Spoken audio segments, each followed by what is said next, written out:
Hi everyone, I'm Jennifer Hancock from Humanist Learning Systems, and today we are talking about resisting disinformation because, oh my gosh, the resistance to tyranny in the United States is just driving me crazy.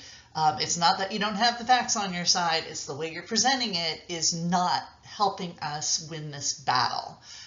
There's behavioral science reasons why we need to change how we respond to disinformation. I'm going to give you examples of what I'm talking about so you understand what you need to change as you put out information to combat disinformation. And then I'm going to provide you with some more resources. This is going to be a very quick video. The first thing you need to know is the science, and the science is that the brains love repetition. The only thing that is required to brainwash you without your permission is repetition. That's it. I can make you hum a particular tune every time you heard a bird sing just by repeating the pair. I don't need your permission to do it. All right, this is what can happen, and this is what is happening with disinformation. It is being repeated to the point that the brain thinks it's true. Even if you say this is a lie and then you repeat the lie, the brain starts to really recognize the lie and think it's true. Brains are big pieces of goo inside a skull with a bunch of chemicals. There's nothing magic about it. They work on repetition. This is the entire thing your neocortex does, is recognize repetition, and it gets very excited when it sees the repetition. So if we're repeating the lie, even because we want to, debunk it, every time we repeat the lie, we're reinforcing the lie. That's how the brain works. So we need to stop repeating lies if we want people to know what the truth is. And I realize this is annoying because those of us fond of the truth want to debunk the lies, but you can't repeat the lie in the process of that. Otherwise, you reinforce the lie. The second thing I need you to know is everyone is susceptible to this. Intelligence does not make you immune to this process. This is just how the brains work. So everybody needs to be very careful about what they are consuming. If something is making you outraged, you're probably being manipulated. All right, and that I'm seeing disinformation on the left. There's way more of it on the right, but it's there for everyone. And I know people who have become susceptible to this, and they're very smart people. All right, so repetition is how the brain learns things, even lies, and comes to believe lies are true. Everyone is susceptible to this. In order to combat disinformation, we can't repeat the lies, ever, not even to debunk them. Right? And I'm going to teach you what to do instead of repeating the lie, because stop repeating the lies. For God's sakes, please stop repeating the lies. What you want to do is repeat the truth, and then you can explain why. And I'm going to go into how exactly this is functioning in what we see and what's got me so upset when I look at attempts to debunk lies that are reinforcing lies. All right, and again, science, brain science, and I'm going to provide resources so you can verify what I'm saying is true, but every behavioral scientist's brain is exploding right now because we know this stuff. So please stop repeating lies. Repeat the truth. So, the rule is don't lead with the lie. A lead is, in journalism, is basically the summary, what you want people to take away from your article. And this is often the headline. And so every time a headline says Trump says this lie, what people get is a repetition of the lie. So here's something that is making the rounds today, and very smart people I know are sharing this, and it is driving me crazy. So what is the lead? The lead is that,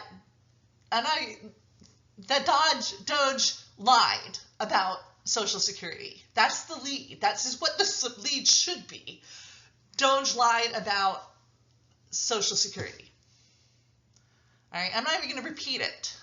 This should not be the top. What is written there should not be the top of what you're doing when you're debunking a lie. The lead should be the truth. And it's not until the bottom. All right, not fraud. It's an inability of teenagers to programmers to understand COBOL. Right?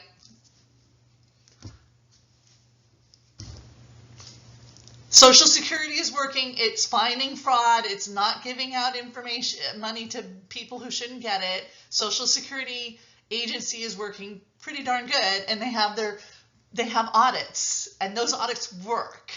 All right, so if you see something like this, understand that this format is reinforcing lies, because the top thing that's there is the lie. You got to remember, a huge portion of the population, the majority, like something like 50% of the population, read at a 6th grade level. They're not going to read something really long. They're going to read the top and get the synopsis. That's what we're all trying to do. Read the synopsis, read the lead. Make sure whatever's on top is the truth. This is not a good example of that. This is what I want you to avoid. All right, if you're talking to someone who's saying something that's not true, simply tell them that's a lie. That isn't true. You don't have to debunk it. The main thing they need to know is they are being lied to repeatedly and often. So you don't actually need to get into the weeds with people on the internet. You just need to make sure that the media that's going out is repeating the truth and not repeating lies. So let me give you an example of an image that does this correctly. Right. I did not look to see if this was a real front page for the New York Post or not. Okay, it might not be. There's a lot of stuff being put out on the left and right that is not real. Okay, and it's the right and left are being inundated with lies. But what I want you to understand from this is the lead is correct. This is a true thing. A picture of Putin saying this is a dictator. That's true. It's not talking about how Trump is cozying up to Putin as if everybody knows Putin's a dictator. There's a lot of people in the country who don't know that this man is a dictator. All right. The other thing is there's 10 other Ukraine war truths that we ignore at our peril. That's also a very true thing. They're leading with truth. They're not telling you the lie and then debunking it somewhere down in the article. They're leading with the truth. Lead with the truth, always. So if you're responding to disinformation and someone says this, don't feel the need to repeat the lie. Just say that's a lie. Here's the truth. Okay, both true statements. What you just heard was a lie, and here's what the truth is. You don't ever repeat the lie, because that acknowledges the frame of the lie is valid, and a lie is not valid. So please stop leading with the lie. Lead with the truth. Always. Because if you repeat the lie, you reinforce the lie is true. Even if you're saying you're debunking it. I have a really good ghost story I tell. And I tell people right up front, there's no such thing as ghosts. There is no ghost in the story I'm about to tell you. And then I tell the story, and people are like, oh, that was so scary. The ghost must have really scared you. I'm like, what part of there are no ghosts is not clear to you? Okay? Like, you repeat things and people think it's true. So repeat the truth. Don't repeat the lie, ever. Because when you do, you reinforce it. So, resources. I have an hour-long video where I go into the science of this. It's called Disinformation for Reporters. It is free at YouTube. There's the link. Go ahead and get it. It's also available on my Vimeo channel.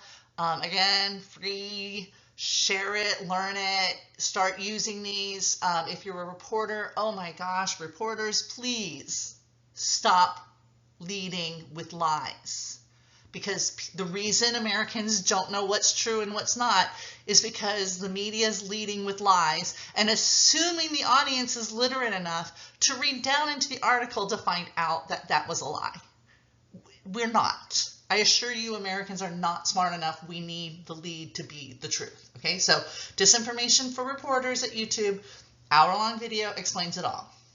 If you're interested in more of my training, which is actually humanistic training, I teach critical thinking, I teach compassion-based ethics, I teach how to put them together to actually live a life effectively. I have humanistic business management courses and books. I have continuing education classes that are all online. Go ahead, support me that way. Take one of my online courses. You're a CPA, you're a HR professional, you're one of 100 people that need 100 certifications that need continuing education. Check out my resources for continuing education needs. Finally, this behavioral modification stuff. Most of the knowledge I have on that is applied to the problem of bullying. How do you get unwanted behavior like bullying to stop? You need a behavioral solution to that. And I talk about how behaviors are trained and conditioned and how to get unwanted behaviors to stop, which is, by the way, to stop rewarding them. It's not as simple as that, but that's like the gist of it. And that's what we're talking about here, is don't reinforce what you don't want people to learn. And you don't want people to learn lies. You want them to learn the truth. So you need to reinforce and repeat the truth, right? But this goes into that a lot. Like, you know, why do people in abusive relationships have such a hard time getting out? It's in there. You know, why is, you know, certain segments of the community getting violent? It's in here. So all these resources are very, very helpful. Everything on the Bully Vaccine Project is absolutely free. You don't have to pay for any of this, okay? And I've got lots of free programs over at Humanist Learning Systems as well. But if you need continuing education, there it is. But mostly, I want you to share the link on disinformation so that people learn this stuff, so we stop reinforcing the lies, because I'm sick of the lies being reinforced and the truth being jettisoned, even by people who are trying to reinforce the truth. They're not doing it in a way that works. Do it in a way that works. Bye.